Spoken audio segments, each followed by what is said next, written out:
Chapter 31 संकट। अगली सुबह डिक, जिसने सपनों की दुनिया में रात भर मछली पकड़ने में बिताई थी, बाहर आया और उसने देखा कि कटवा नाश्ते के लिए आग जला रही है।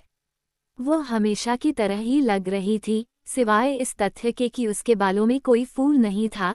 लेकिन कोई तीसरा व्यक्ति अगर वहां होता तो उसे पता चल जाता कि उसकी आंखें उससे बच रही थीं, कि वह मुश्किल से कुछ खाती थी और चुपचाप बैठी थी, जैसे कि उनके बीच कोई कड़वा झगड़ा हुआ हो। डिक ने इस सब पर कुछ भी ध्यान नहीं दिया। उसने जगह को साफ करने और व्यवस्थित करने में भी मदद नहीं की।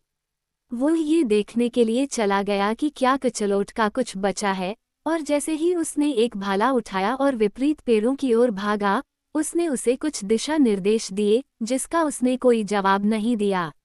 वो बहरी और गूंगी दोनों लग रही थी, और जब वह चला गया तो भोजन के अवशेषों को हटाने और आग बुझाने के बजाय वह अपनी तरफ मुड़ी और आंखें आधी बंद करके लेट गई, मुश्किल से सांस ले रही थी। ऐसा लग रहा था कि वह सो रही है। उसकी आधी बंद आंखें उस बिंदु पर टिकी हुई थीं जहां डिक पेड़ों के बीच गायब हो गया था। डिक, जो उसके बारे में सोचे बिना जंगल से अपना रास्ता बना रहा था, कभी पानी के किनारे से, कभी मैमी सेब और फर्न के विकास के बीच से।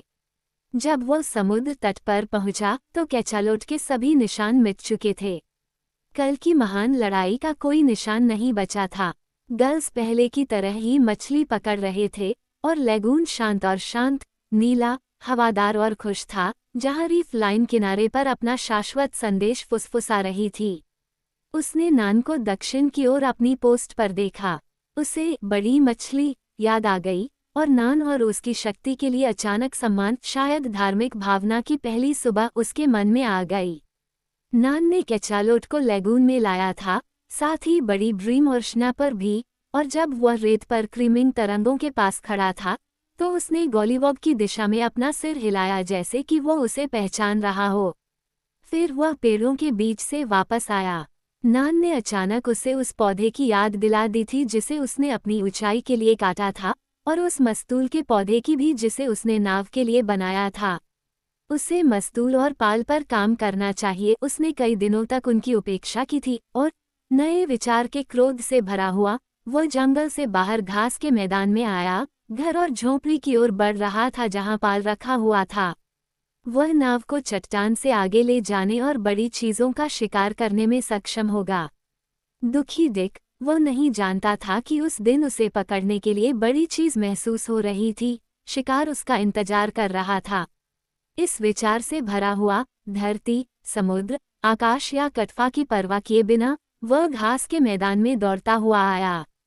लड़की ने उसे आते देखा और आधी उठी, अपनी एड़ियों पर बैठी, पेड़ की छाया में एक सुंदर तस्वीर, एक ऐसी तस्वीर जो किसी कलाकार को निराश कर सकती थी या किसी सन्यासी को उसकी कोठरी से बाहर खींच सकती थी। एक ऐसी तस्वीर जो केवल डिक की दौड़ से मेल खाती थी, सुनहरे बालों और हल्के पैरों और हवा की तरह तेज। कोई भी कल्पना कर सकता था कि वो उसकी ओर दौड़ रहा है और भगवान के इन दो सबसे प्यारे प्राणियों के गले मिलने की कल्पना कर सकता है, लेकिन वह उसके पास से ऐसे गुजरा जैसे वह कोई पेड़ का तना हो, घर के पीछे गायब हो गया और 1 मिनट में ही अपने पीछे बदसूरत पुरानी चटाई की पाल को घसीटता हुआ फिर से प्रकट हो गया।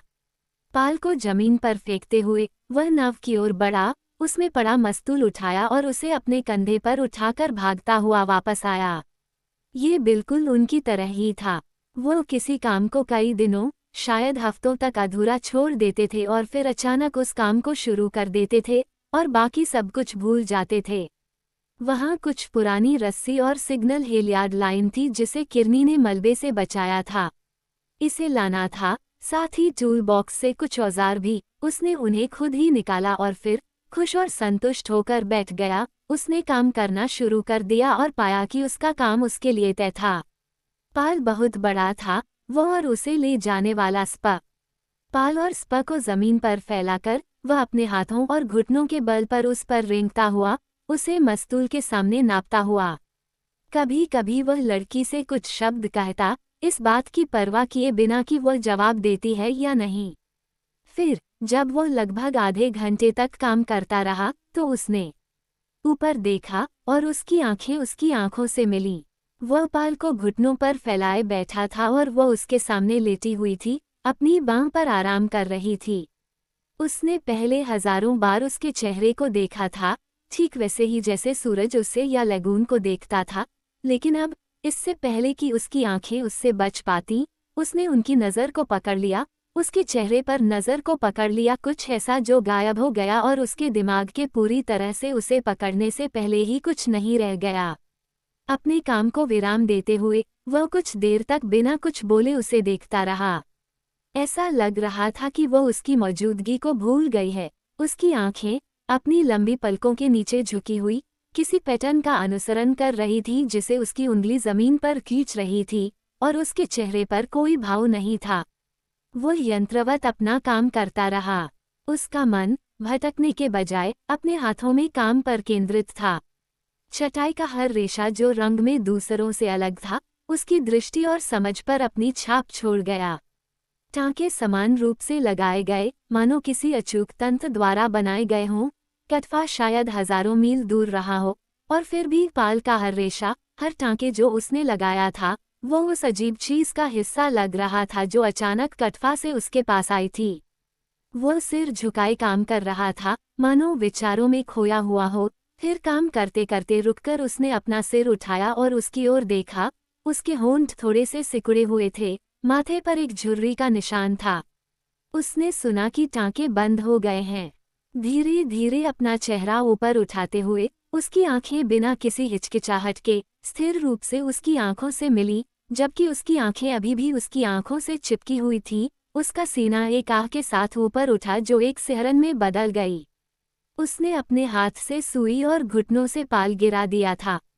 आधे खुले होठों के साथ आगे झुकते हुए उसकी सांस रुक गई, जबकि उसकी नज़र एक मरते हुए व्यक्ति की नज़र की तरह सुस्ती से दूर हो गई, केवल फिर से उठने और उसकी आत्मा में डूबने के लिए। वे अब खड़े थे, उनके बीच चटाई थी। कटवा लाल हो गई थी, कांप रही थी, आधी हंस रही थी, जैसे कोई व्यक्ति किसी मृत प्राणी की कल्पना कर सकता है जो स्वर्ग की दहलीज पर खड़ा हो। डिक, उसके नथुने चौड़े हो गए थे, उसकी पुतलियां नवजात इच्छा से चौड़ी हो गई थीं। उसने अपना हाथ आगे बढ़ाया, उसे पकड़ने की कोशिश की, और पकड़ा कुछ भी नहीं। वो उससे ऐसे बच निकली थी जैसे किसी हवा ने उसे उड़ा दिया हो। उसे पकड़ने की कोशिश ने उसे उस दुनिया में फेंक दिया था जिसमें हम तब प्रवेश करते हैं जब हम सो जाते हैं।